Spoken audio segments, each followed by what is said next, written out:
Cyber crime में एक share market फ्रॉडના નામે રજિસ્ટર આવ્યા હતા. એટલે 17 લાખ પૈસા શેર માર્કેટના એપ્લિકેશનના યુઝથી ફ્રોડમાં ફસાયા હતા અને એના અનુસંધાને અમે એફઆઈઆર લીધી હતી. એમાં કુલ 3 આરોપીની ધરપકડ કરવામાં આવી છે.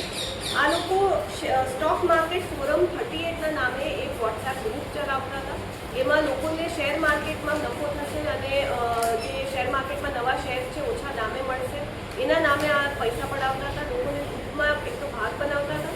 પહેલાં એ લોકો થોડોક ફાયદો કરાવીને થોડાક પૈસા એમને આપતા હતા. પછી જ્યારે એમને વિશ્વાસ બેસી જાય ત્યારે ફરિયાદી પાસેથી ટોટલ આ ફ્રોડમાં એને 17 લાખ રૂપિયા ત્રણેય મળીને કરાયા છે. એમાંથી જે 3 આરોપી છે, મુખ્ય આરોપી જીતેન્દ્ર ગુહા છે, અમરેલીનો છે. પછી શૈલેષભાઈ રંગપરા છે જે અમરેલીના છે અને પિયુષ સોલંકી છે જે ભાવનગરનો છે.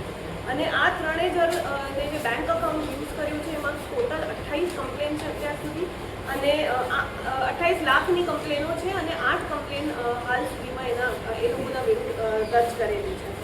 આ વિક્રમ શું છે આરોપીઓ કેટલા સમયથી આ કરતા હતા અને કેવી રીતના બેંક એકાઉન્ટ આ લોકો મ્યુલ અકાઉન્ટ ઘણા ટાઈમથી આ મ્યુલ અકાઉન્ટનું કામ કરતા હતા. બેકગ્રાઉન્ડ આ લોકો 12th પાસ અને એક જણે ગ્રેજ્યુએશન કર્યું છે. એ સિવાય એ નથી કર્યું.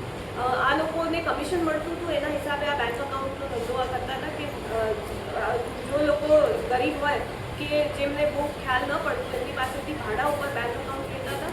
1 થી 2% માર્જિન કમિશન એ લોકો બેંક અકાઉન્ટ હોલ્ડરને આપતા હતા અને બાકીના અકાઉન્ટમાં જે પૈસા હતા એ પોતે રાખતા હતા.